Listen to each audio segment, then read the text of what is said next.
It's that time again for the soap of the month. And this month, for the month of March, I am making a very special blend with an ingredient that I've never tried before. So let's check it out.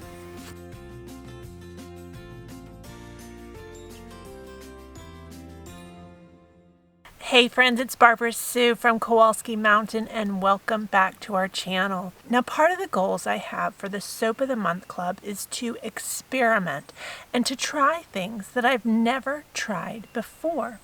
Now, I usually make a goat milk based soap, but today I'm going to make soap with an alternate base. So today I'm going to make an aloe vera soap made from aloe vera juice. Now, my intent was to make the aloe vera juice from real aloe vera, but it's winter in Kentucky and I left my aloe vera plants in Florida, and while they do sell aloe vera in the grocery store, it didn't look very good.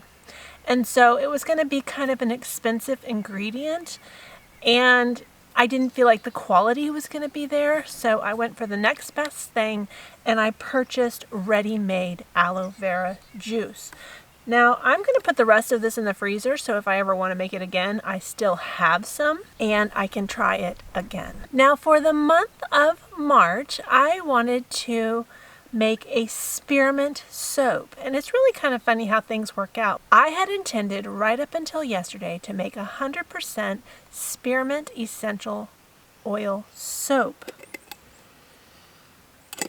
Well, in perusing through some of my soap making clubs that I'm in, I happened to notice that something about spearmint that caught my attention, and learned that spearmint essential oil used at that concentrate is not safe. So for today's recipe, I did put my essential oil blend through an essential oil calculator, and it gave me the percentage of essential oil that is safe for my soap making. Today's blend is a combination of spearmint essential oil and lemon eucalyptus essential oil. And I really wanted a much stronger spearmint, but I've actually mixed it at the max percentage that I can for the amount of oils in my soap. And it's only 2 grams of spearmint essential oil. The remaining essential oil in this soap is lemon eucalyptus. So it doesn't have the strong spearmint scent that I was looking for, but I also want to give soap that's safe to use. So I feel more confident with this mix. Now, just like goat milk, aloe vera needs to be worked at in a frozen state. Because of the sugar content in aloe vera, it's more prone to burn. So I have frozen the exact amount of my aloe vera into ice cubes, so I knew it would be measured perfectly. Now, another aspect of today's soaping that's going to be a little bit more precise is I need to really watch the temperatures of not only my oil and my aloe vera, because this is prone to burn. I've already measured out my solid oils. That's my coconut oil, shea butter, and cocoa butter, and those are already melted. And I actually had one of those moments that I went, duh, why didn't I do that? I have been melting my oils outside on the burner when I could have done that in the house all along. It's not unsafe to melt my oils in the house, but it is not safe for me to make my soap in the house because we live in the RV. So I melted that in the house today. Now, hopefully I won't have near as much trouble with my scale. There's no wind today, so I'm hoping that things are going to go a little bit more smooth from some of my other soap making days. Now, first up is olive oil, and I need 342 grams of olive oil.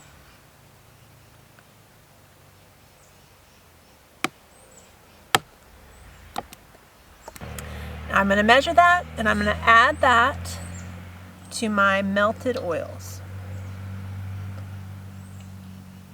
Next up is the avocado oil.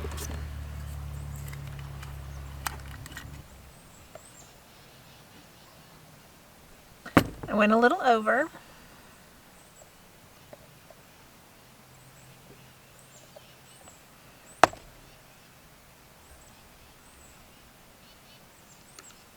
There we go. Got it.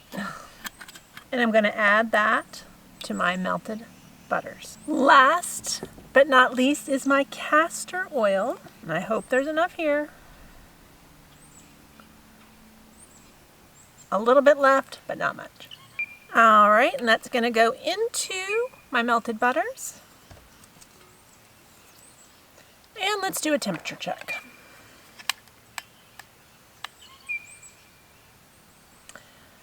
I need this to be about 100 degrees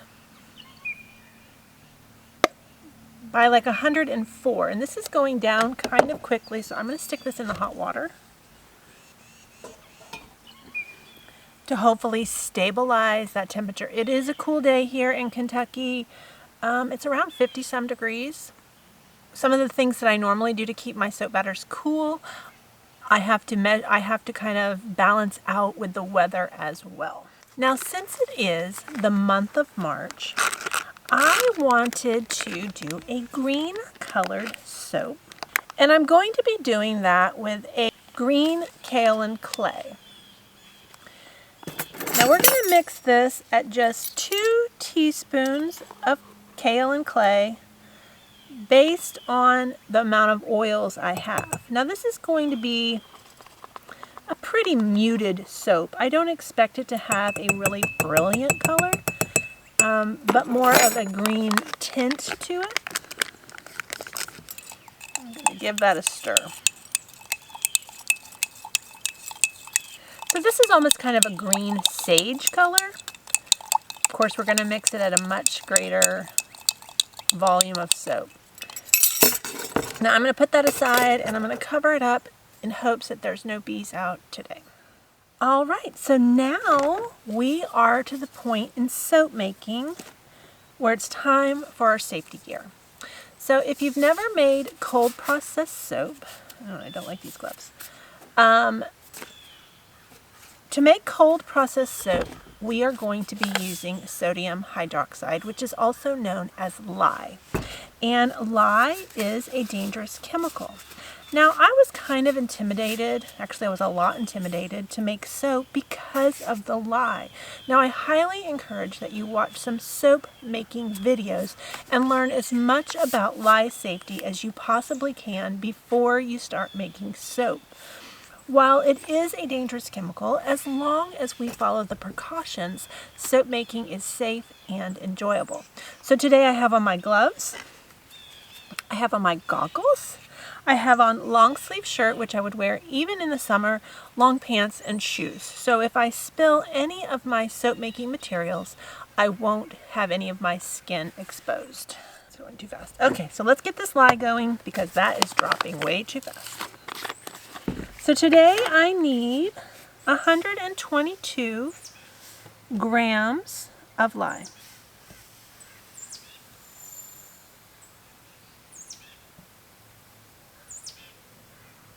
Now I just switched to this new brand of lye and so far I'm very happy with it. This will be the second soap I've made with it and so far so good. Alright, so let's get going. Just like goat's milk soap, we're going to mix this slowly. And I am going to go ahead and put in the ice bath just until I see how this is working.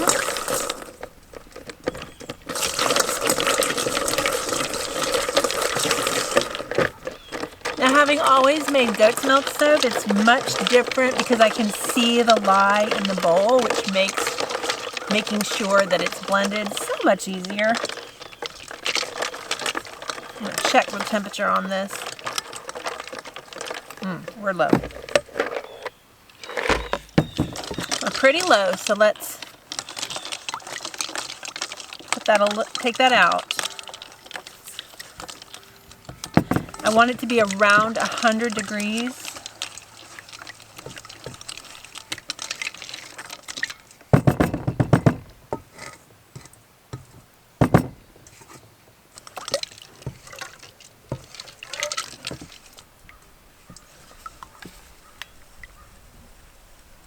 Okay, we're right at 100. So we're going to really watch that. Hopefully this does fast because my oils are dropping fast.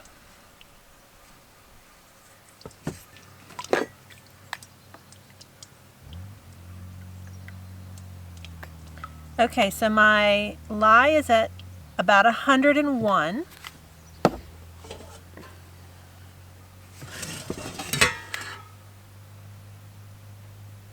And my oil's at 91, so they're going down, but let's go ahead and start this from going. We're going to pour this in. Now this is where the magic of saponification is going to start.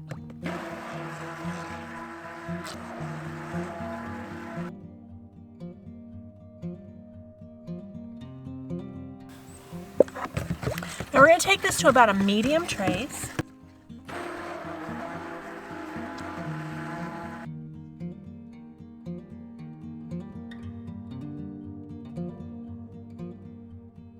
And trace indicates the thickness of the soap. We want it to kind of be like pudding. And when we take our stick blender and we drizzle it across the top, the little lines and drippings should start to remain in their form.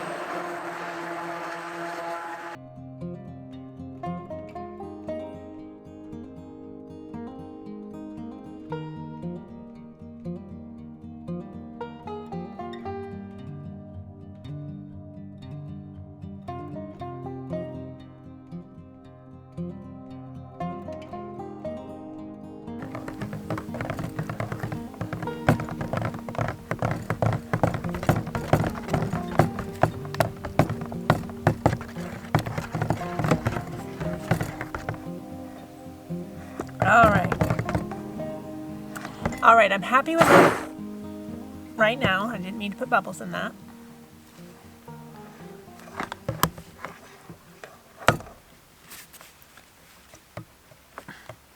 Come on.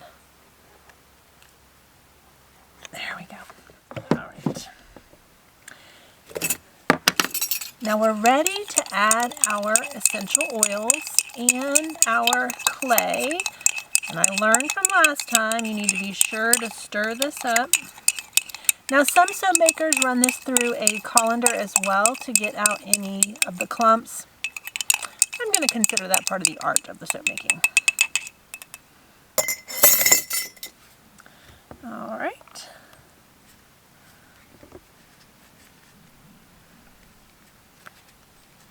All right, so let's get this mixed up.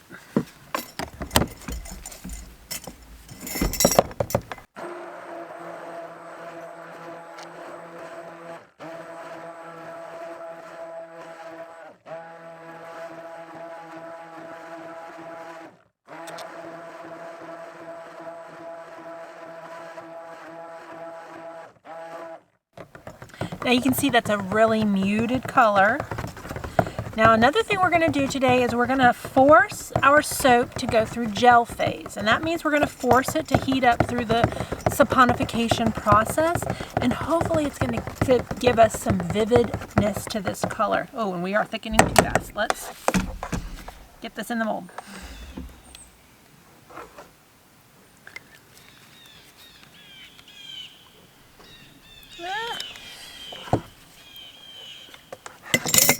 So today I'm going to use a round mold, and let's do this fast because oh gosh.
Now I don't want there to be air bubbles in there, so I'm trying to push that in really well.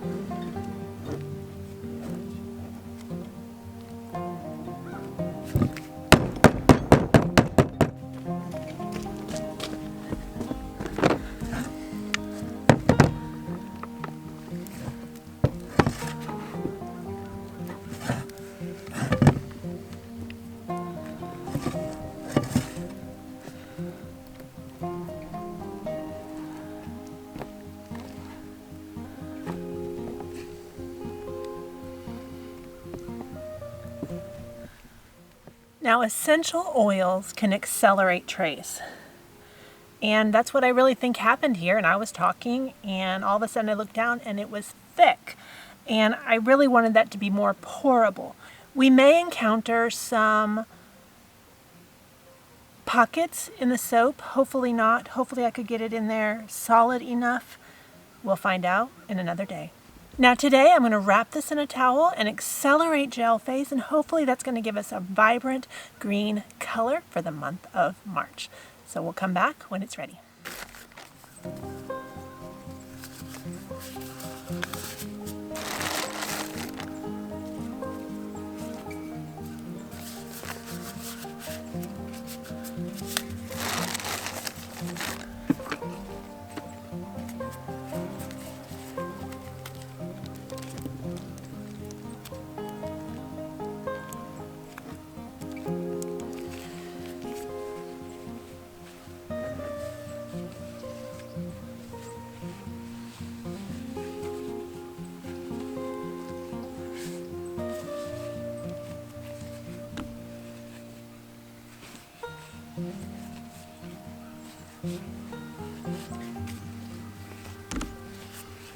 I'm going to go put this in a cooler to let it continue going through gel phase. Well, friends, it's the next day and my soap has fully cooled. Now this aloe vera soap, I insulated it and I allowed this and forced it to go through gel phase. So I'm very excited to see what this looks like. Now let's go ahead and start with the small molds that I did on the side. So remember, this went to trace super fast. And this little one, not packed into the mold so well. I actually really like the scent of this. It has a nice refreshing scent. And this one was made with the leftover. So it looks like a cookie that someone took a bite out of. But I will use this. I don't want to let any of my soaps go to waste. Now let's check out the big mold and see how it went. After I added my essential oils, it accelerated trace, which can happen and I should have been ready for, but I wasn't. Now I put my glove on here because I didn't want to get soap all over my towel.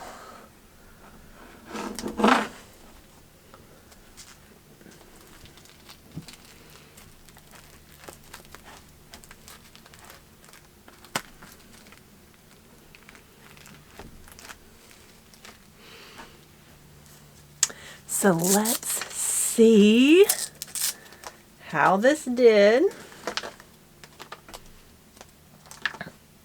And this is the first time I've used the round mold.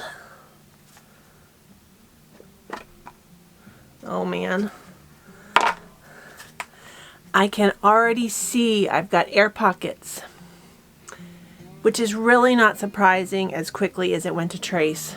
Hopefully I can get enough good bars of soap for my Soap of the Month Club members.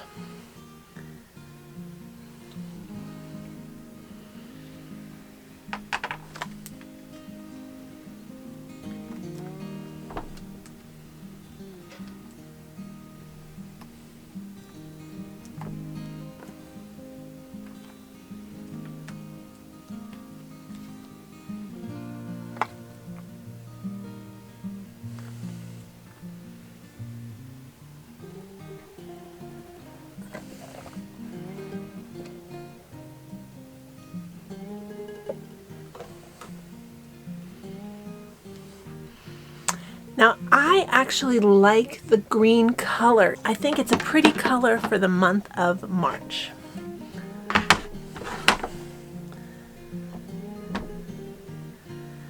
And I thought I would use my crinkle cutter this month.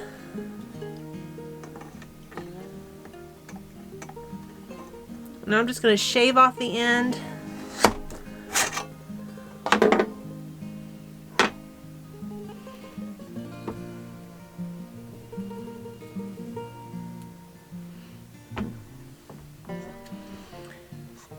And I think I'm going to be intentional to change the direction of the cut. So I turned it 90 degrees so I can cut the opposite way.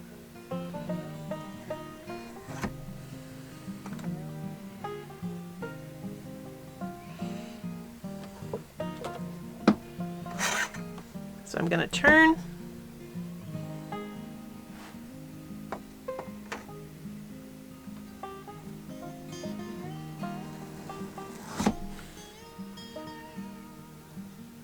I've got a little air pocket.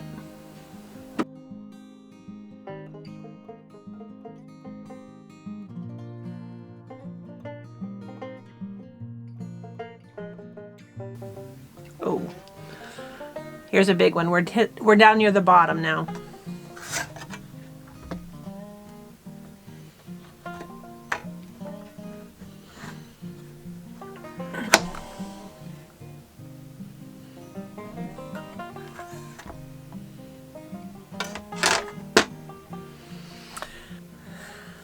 Well, considering how quickly this went to trace, I'm feeling pretty happy that I got as many decent bars as I have. Thankfully, all the Soap of the Month Club members are my family, and hopefully they'll forgive me for imperfect soap. Better luck next month.